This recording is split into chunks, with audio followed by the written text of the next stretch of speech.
So you want to know what you should not do when you visit Colombia. Well, I've been here for a total of 4 months from a couple of different times that I visited, and I'm going to tell you my firsthand experiences what you should not do when you visit Colombia.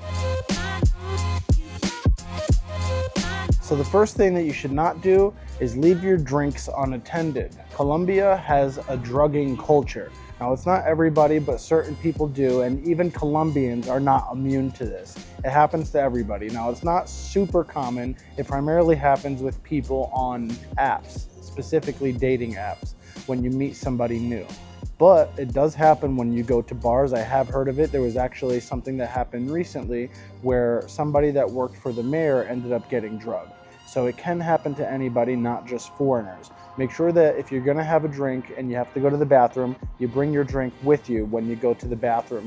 Or even if you're at your house with somebody, Airbnb, hotel, whatever it is, you bring your drink with you. Never leave your drinks unattended. The second thing that you shouldn't do when you visit Colombia is take taxis. Now, you should either take Ubers or something called Didis. It seems like the locals seem to take a Didi more. It's similar to Uber. They also have like a Uber Eats type thing going on where you can order food on there, but that's not what number 2 is about. So the reason that you shouldn't take taxis is for a couple of reasons. One, they might overcharge you.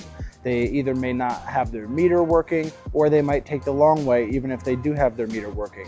The second thing is sometimes taxis work with people who will set you up to rob you, meaning that if you're driving, you could just be stopped at a red light, windows might be down, and somebody might just come up and try to rob you. Now, that one is a lot less common, but I have heard of it happening. So if I was you, I would just personally take an Uber. I would skip Didi, I would skip taxis. Personally, I would take an Uber. But if you are on a budget, maybe you want to take Didi due to the fact that I have heard that it's cheaper. The only reason that I use Didi is to get food to my Airbnb, since Uber Eats is no longer available in Colombia. The third thing that you're not going to want to do when you visit Colombia is pick an Airbnb that does not have an air conditioner. When you're booking an Airbnb or a hotel, make sure that there is an air conditioner, because it's not like in America or more first world countries where usually there's air conditioners everywhere. There's a lot of places, not just your hotels or Airbnb, but many other places like restaurants and gyms that don't have air conditioners as well. So if that's going to be a problem for you where you need crisp air like myself and you don't like room temperature air, then you may want to make sure that wherever you're going does have an air conditioner, because I always get a better workout when there is an air conditioner. You do get used to it overall, but me, I personally prefer a place that has an air conditioner. I actually just had to rent one for the stay that I'm here because I didn't realize that this place didn't have an air conditioner.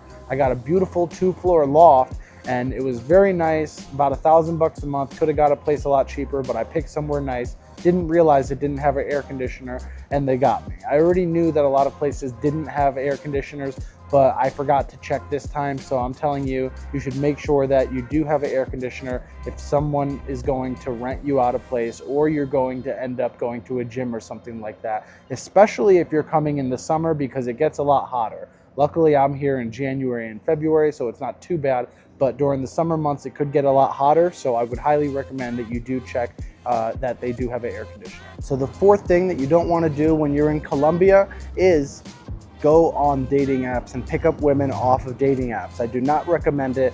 I've heard of a lot of people getting drugged by picking women up off dating apps. I joined Tinder here in Colombia just to see what it was like. Let me tell you, I got more matches than I ever have in the US. I was damn near Drake. But again, how many of them are pros? How many of them are just looking to drug you and rob you? You really don't know. And some of them don't even have much in their profile, so it doesn't seem like they're looking for anything meaningful. I didn't meet anybody on there. I just kind of wanted to join to see what would happen. The only place that I got a comparable amount of likes was in Thailand, but in Thailand, their profiles were significantly more built out. Thailand is not known for a drugging culture, so you can go to Thailand and you can be Drake if you're decent looking. But in Colombia, I would be more careful because of the fact that they are on there drugging people, setting people up, robbing people. So I would definitely be careful going on any dating apps and meeting anybody on there. If you do, make sure that you meet either in public, or if you do bring them back to your place, you get their ID and you give it to your front desk person. I always like to get somewhere with a front desk where they have to show their ID before they can come up to your room. So if I was you, that's what I would do. The fifth thing is do not go to the gym after 5 o'clock or really early in the morning. Now, the reason for that is it's very, very packed. It's actually unreasonably packed. Like, I don't even want to go to the gym during those times. I started going midday just so I can get some of the machines, because you'll see in these videos that I'm showing, some of this B-roll, that the gym is so packed. You'll see all the treadmills completely packed, lots of machines. If you want like a curl machine or even leg machines, anything like that, you're literally gonna have to stand there and wait for the next person to be done, or you're gonna have to work in with somebody.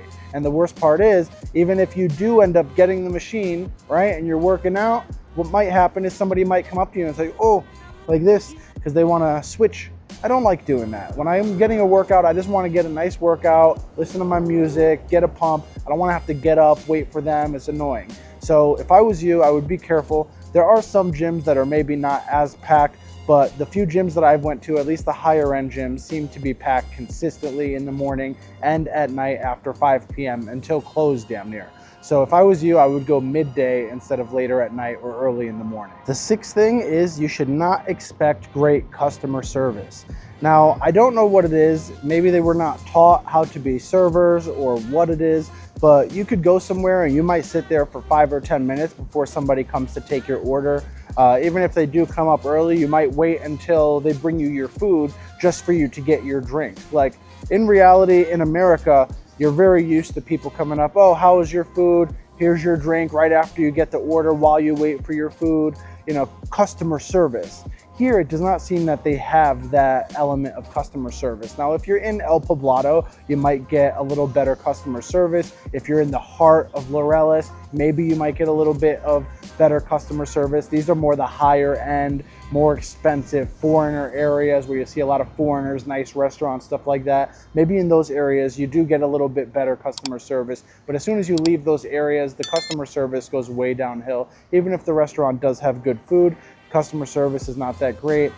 Even if you're going to other places that have service at like a receptionist, they're not overly happy to serve you. So if I was you, I would just not expect high expectations for customer service when going to restaurants and certain other places. I just wanted to stop real quick and ask you guys, if you wouldn't mind, please subscribe below. Please give it a like. Even if you don't want to leave a comment, just give me a subscribe, give me a like. Even if you just like it, it really helps the algorithm push it out to more people. It helps me get more subscribers and makes me want to do more of these videos. So if you don't mind, leave a subscription, leave a like, leave a comment, or at least one of the three.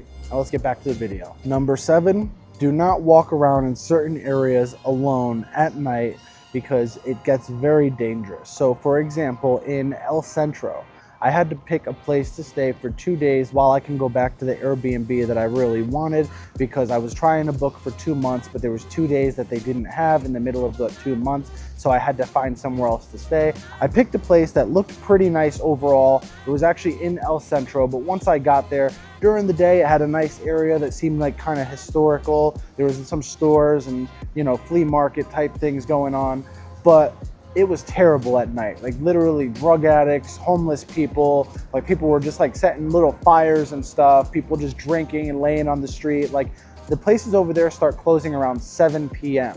So that tells you how dangerous it is. When you start seeing all the stores and restaurants start closing early, then you know it's probably gonna be dangerous. And I realized that the first night. I was like, why is everything closing so early?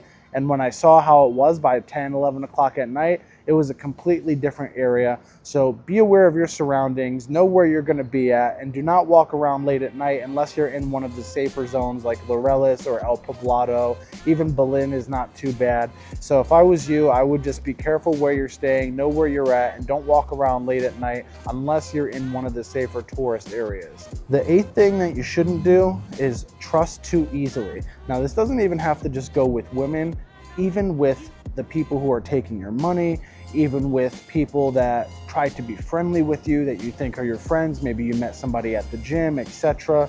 So I've heard from quite a few foreigners personally and online that for some reason, that I don't want to say it's all Colombians. I'm sure there's plenty of great, honest, loyal Colombians, but there's something about the culture here where, let's say they ask you to borrow 100,000 pesos, like 30 bucks or something like that.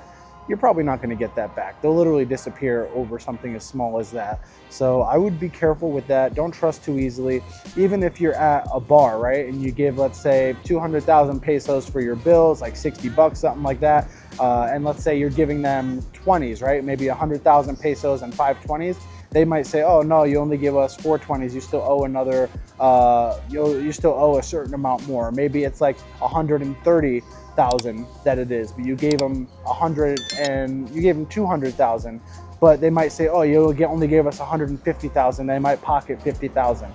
Now, I've only experienced that one time where I'm dead certain that I did give them a certain amount of money and they said that I didn't give them that amount. And then when I confronted them about it, they tried saying no, but then they ended up giving me back a little bit more. So I think that they know what they did, but that's the only time it's ever happened. I primarily pay in cash because I did hear that there are some places that will bill you significantly more on your card, and you're not gonna get it back unless you have a dispute with your bank, which sometimes it's hard to dispute those charges if they can prove that you were actually there. So if I was you, I would just personally pay in cash, be 100% sure what you're giving, and just keep an eye on it. Again, I've done many, like probably well over 100, 200 transactions here between restaurants and bars and just going out.